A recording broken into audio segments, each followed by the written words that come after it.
Hello दोस्तों, नमस्कार। स्वागत है एक बार फिर से आपके अपने इस प्रिय चैनल पर। दोस्तों, अभी की जो सबसे बड़ी खबर आ रही है, जहां पर यूएनएससी में भारत का साथ दे दिया है नेपाल ने, जिसको लेकर चाइना की आत्मा किलस गई है। दोस्तों, बताएंगे पूरी खबर। उससे आगे बताएंगे आपको, जहां पर हिंद महासागर में खड़ा था अमेरिकी परमाणु युद्धपोत, जिसको लेकर ईरान ने कर डाली है मिसाइलों की बारिश। दिखाएंगे आपको कैसे बारिश हुई है दोस्तों मिसाइलों की, तो बने रहिएगा वीडियो के अंत तक। साथ ही आपको बताएंगे, जहां यूएस ने उठाया है कोरोना वायरस के राज का पर्दा, वुहान की लैब में चीन बना रहा था बायो वेपन्स। जी हाँ दोस्तों, इस रिपोर्ट की भी खुलासा करेंगे दोस्तों। साथ ही बताएंगे, जहां G7 समिट 2021 में प्रधानमंत्री नरेंद्र मोदी को यूनाइटेड किंगडम से मिल गया है G7 सम्मेलन का बड़ा न्योता। बताएंगे दोस्तों ये भी खबर। साथ ही बताएंगे, जहां 26 जनवरी को दिल्ली में हमले की फिराक में है खालिस्तानी और अलकायदा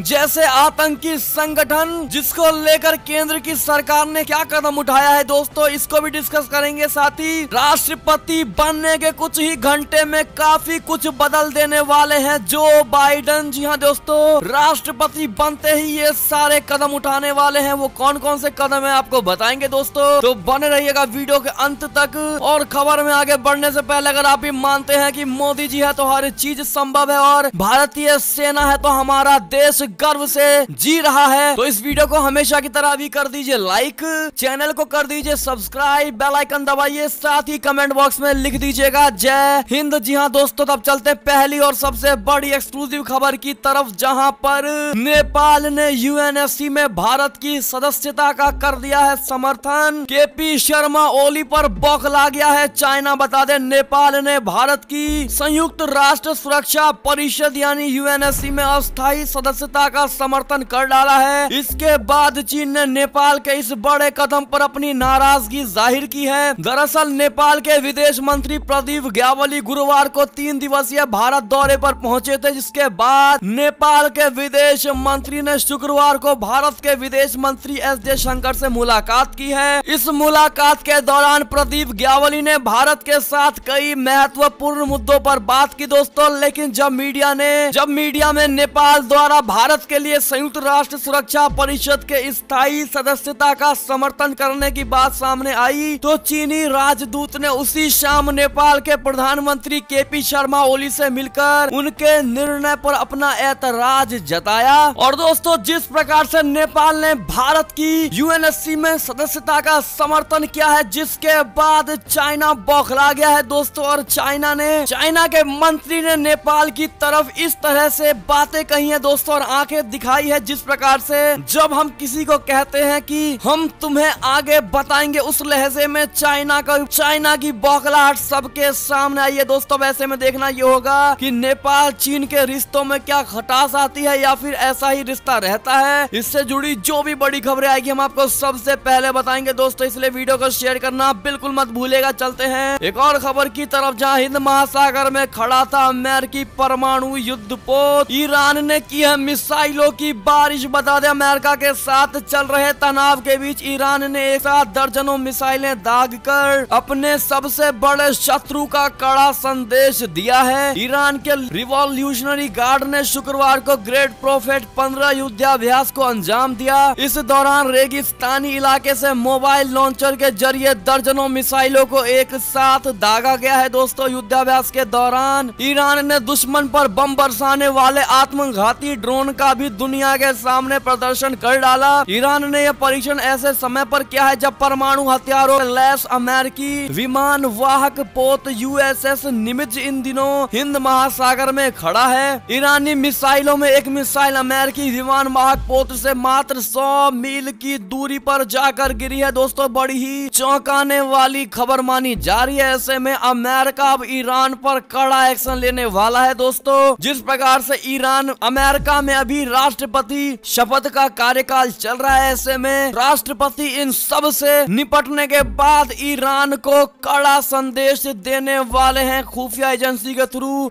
बड़ी ही रिपोर्ट में ये बात सामने आई है। जी हाँ दोस्तों, इस पर आपकी क्या राय होगी, अपनी राय कमेंट करके जरूर बताइएगा। एक और खबर की बात करें तो अमेरिका ने एक बार फिर उठा दिया है कोरोना वायरस के राज से पर्दा। वुहान की लैब में ही बन रहा था बायो वेपन्स। जी हाँ दोस्तों, कोरोना वायरस की शुरुआत कहां से हुई और दुनिया में कैसे फैला, इस बात का पता लगाने के लिए विश्व स्वास्थ्य संगठन की टीम चीन के वुहान पहुंची है। इस बीच अमेरिका ने एक रिपोर्ट जारी करके वुहान स्थित वायरोलॉजी इंस्टीट्यूट पर कई सवाल उठाए हैं और गहन जांच की मांग भी कर डाली है। बता दें, अमेरिकी गृह विभाग की एक रिपोर्ट में दावा किया गया है कि साल 2019 में चीन के वुहान में वायरोलॉजी इंस्टीट्यूट लैब में बायो वेपन्स यानी जैविक हथियार पर रिसर्च चल रही थी और हो सकता है कि इसी दौरान कोरोना वायरस फैला होगा। अमेरिका ने सीधे सीधे चीन से वायरस फैलने का दावा नहीं किया है, लेकिन जानवरों से इंसानों में फैलने के अलावा लैब में हुई इस घटना के कारण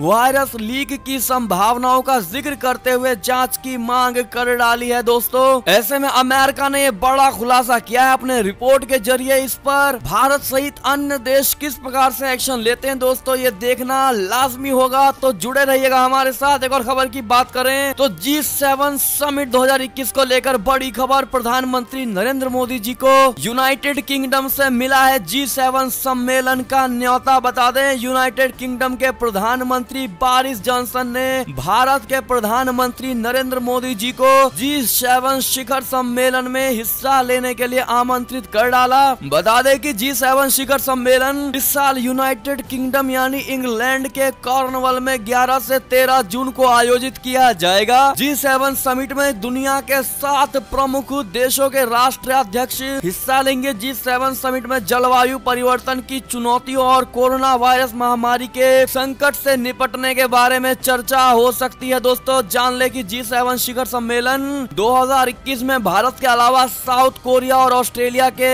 राष्ट्र प्रमुखों को भी आमंत्रित कर दिया गया है। एक और खबर की बात करें तो 26 जनवरी को दिल्ली में हमले की फिराक में है खालिस्तानी और अलकायदा जैसे आतंकी संगठन। लगाए गए हैं वांटेड आतंकियों के पोस्टर। बता दे, 26 जनवरी को राजधानी दिल्ली में नापाक हरकतों को अंजाम देने के लिए खालिस्तानी और अलकायदा जैसे आतंकवादी संगठन साजिशें रच रहे हैं। इंटेलिजेंस इनपुट के बाद दिल्ली पुलिस ने सतर्कता बढ़ा दी है दोस्तों और वांछित आतंकवादियों की तलाश शुरू कर दी है। माना यह जा रहा है कि आतंकवादी राजधानी दिल्ली में चल रहे किसान आंदोलन का फायदा उठाकर गणतंत्र दिवस पर गड़बड़ी कर सकते हैं। दोस्तों, दिल्ली में कनॉट प्लेस के एसीपी सिद्धार्थ जैन ने बताया है कि हमें इनपुट मिले हैं कि खालिस्तानी संगठन और अलकायदा वांछित गतिविधि कर सकते हैं। इसको ध्यान में रखकर हमने कई बड़े कदम उठाए हैं। वांछित आतंकवादियों के पोस्टर भी चिपका दिए गए हैं दोस्तों, जैसा कि आप फोटो पर देख पा रहे होंगे।